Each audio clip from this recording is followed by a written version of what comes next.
Richard Huffman from Wright Ford Young Company here today to discuss with you the CARES Act business benefits. So the CARES Act was recently enacted to help businesses and individuals navigate through the COVID-19 epidemic. So specifically today we are going to talk about the programs in the act that could help your business.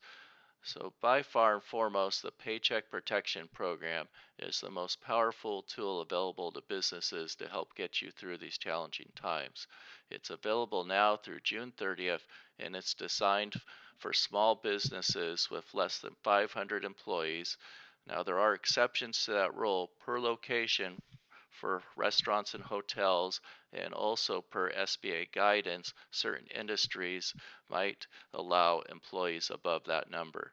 So the loans are capped at 250% of average monthly payroll costs, either measured as all of 2019 or the trailing 12 months when you apply. They're fully guaranteed by the SBA, which means no personal guarantees, which is a very good deal. And upon funding, the amount spent during the 8-week period on qualifying expenses will be forgiven. So the qualified expenses are payroll up to $15,385 per employee, employer paid health insurance, retirement benefits, and state payroll taxes. You could also spend up to 25% of the funds on mortgage interest, rent, and utilities. Now, if you meet the criteria for forgiveness, then none of the amounts will need to be paid back and no interest as well. Now, the criteria is that you need to maintain your full-time equivalent headcount as compared to the periods of February 15th, 19th through June 30th, or January 1st, 20th through 2/29/20. And there's another date range there too for seasonal, which we have not included. And it's a two-part test. Not only must you meet the criteria full-time equivalent test, but also the pay. So your pay for each individual employee must be at least 75% of their 2019 average pay. And you could exclude those employees that make more than 100,000. So for those employees, if you had some of those making 200,000 and you reduce that to 100,000, you will not be penalized for that reduction. Now, if you laid off a significant part of your workforce and you obtain this program funds, there is the ability then to bring back up your headcount and wages by June 30th and still qualify for the full forgiveness of this program. Any unforgiven loan proceeds are then rolled into a 2-year loan at 1% interest rate. Now, currently, all the funds have been fully allocated. So if you have not yet applied and been accepted into the program, there are no more funds to be allocated. It only took 13 days from going live for the funds to be fully allocated. So this is a very popular program that all businesses out there who qualify are taking advantage of. So for businesses that qualify or not allocated funds, there is another bill going through the government right now to allocate another 300 billion of funding, and expected to be passed into law, sometime this month in April. Now, the additional funds, when they become available, they're expected to go fast. So we're talking about probably within 10 days of funding. So if you have not yet obtained these funds or approval, we recommend that you reach out to your banker immediately and put together your package to apply for these funds. Now, the Employee Retention Credit is available for wages paid between March 13th, 2020 and December 31st of this year. And it's a refundable 50% payroll tax credit for the first $10,000 per employee compensation, including employer portion of health benefits, up to a maximum of 5,000 credit per employee if you meet certain criteria. So you cannot obtain both the employee retention credit and the SBA PPP loans. So if you obtain the SBA PPP loans, which is in most cases the preferred program, if you could bring your headcount and wage back up, then you could not obtain this credit. If, however, you can't meet the criteria for the PPP loans, then this is a good alternative to look into. And if you're an employer with more than 100 full-time equivalent employees, then the credit only applies to employees who are being paid but are not working. If you're an employer with less than 100 full-time equivalent employees, the credit applies to all employees. Now, there's additional criteria to meet in order to qualify for this credit, and that is that you either need to have a partial or full governmental shutdown due to COVID-19, or you experience a decline in gross revenues by more than 50% in a quarter compared to the same quarter in 2019. So the eligibility is going to end when gross receipts in a quarter exceed 80% as compared to the same 2019 quarter, or when the governmental partial or full shutdown of operations is lifted. So the refundable credit is applied against the employer portion of payroll taxes with your quarterly payroll filings, and any excess credits can be refunded by filing Form 7200. There's also available the payroll tax deferral, and that's from March 27, 2020 through December 31st. And once again, this program is not available if you take advantage of the SBA PPP loan forgiveness. And it's available to all companies regardless of employee headcount. So this is not focused on small businesses, but it's available to all companies out there. And there's no other limitations other than you just can't be taking advantage of the PPP loan forgiveness program. And you could also receive this benefit along with the employee retention credit if you qualify for both. So the deferral is the employer's portion of Social Security taxes, which is 6.2% on up to $137,700 of wage per employee, and it's deferred and payable 50% by December 31st, 2021, and the other 50% by December 31st, 2022.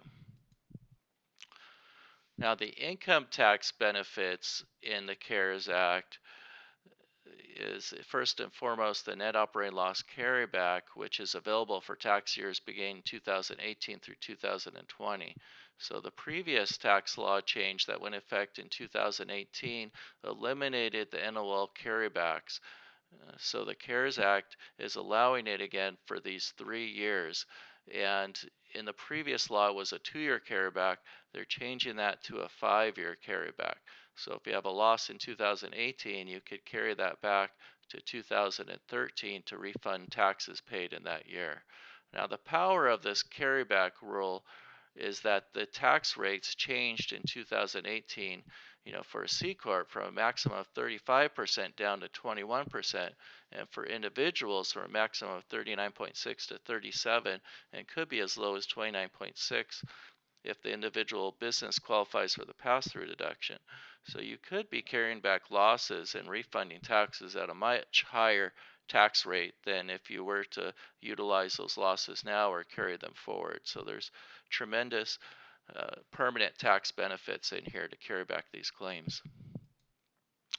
So the excess business loss rules went into effect in 2018, and the CARES Act suspends it for 3 years.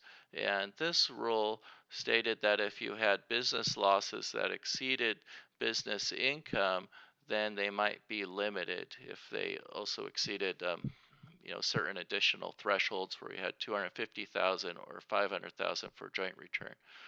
So if you were limited in 2018, or you've already filed your 19, you could amend or file superseded returns to obtain these additional deductions that were limited. So the interest expense limitation rules went into effect in 2018, and the CARES Act suspends does not suspend, but it increases the limitation for 2019 and 2020 for most taxpayers, and then for partnerships for 2020 only. So it increases the limitation from 30% to 50% of taxable income before interest, depreciation, and amortization. Now, if you're a business who's a real property trade, and you elected out of this limitation, the, the CARES Act also gives you the ability to rescind that election. And this is important, due to the change in the qualified improvement property where now you could claim bonus depreciation, which we'll talk about next. But you could apply this, you can amend prior returns to apply this change, and as well as you could use your 2019 taxable income as your limiter for 2020 if your 2020 income has dropped. So qualified improvement property, the tax law that went into effect in 2018 was supposed to have this category as a 15-year that qualified for tax bonus depreciation, but there was a glitch in the writing of the bill and it ended up being 39 years. So they finally fixed this glitch, and you could go back and amend prior years and accelerate the depreciation on these improvements that you placed in service. Or if you prefer not to amend, you could also file what's called a change in accounting method, with your 2019 or 2020 tax filings, and that would allow you to accelerate that expense in those years instead of amending the prior years. So qualified improvement property is improvements to the interior portion of non-residential real property. So it's only allowed for commercial property, not residential.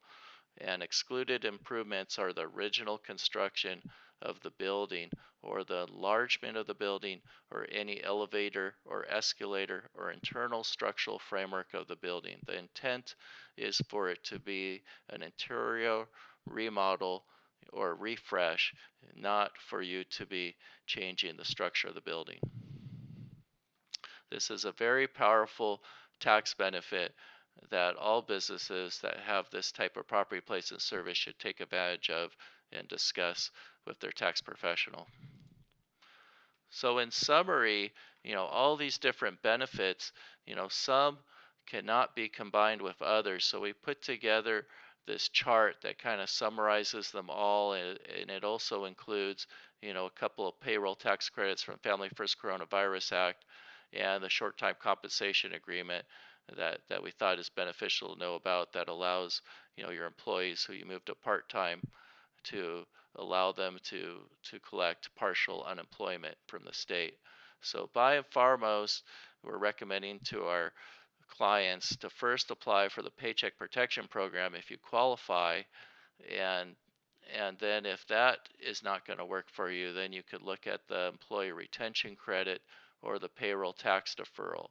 And aside from all those loan programs and payroll tax programs, there's the income tax benefit programs that we just went through, the net operating loss carrybacks, excess business loss rules, and the interest expense and qualified improvement property.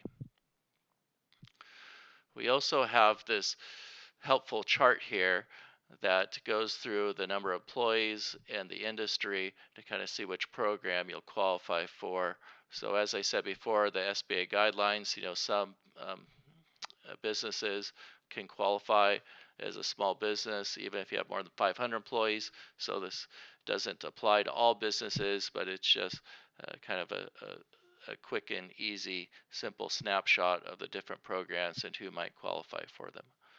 So I hope you learned something useful during this presentation, and we know this is difficult and challenging times for everyone, and just thought it would be helpful to go through all these different programs available to you to give you just a top level summary view of what they are. And you should reach out to your Wright Ford Young and Company accounting and tax specialist to go through these programs in detail to make sure that you're navigating through them properly. So thank you and have a good day.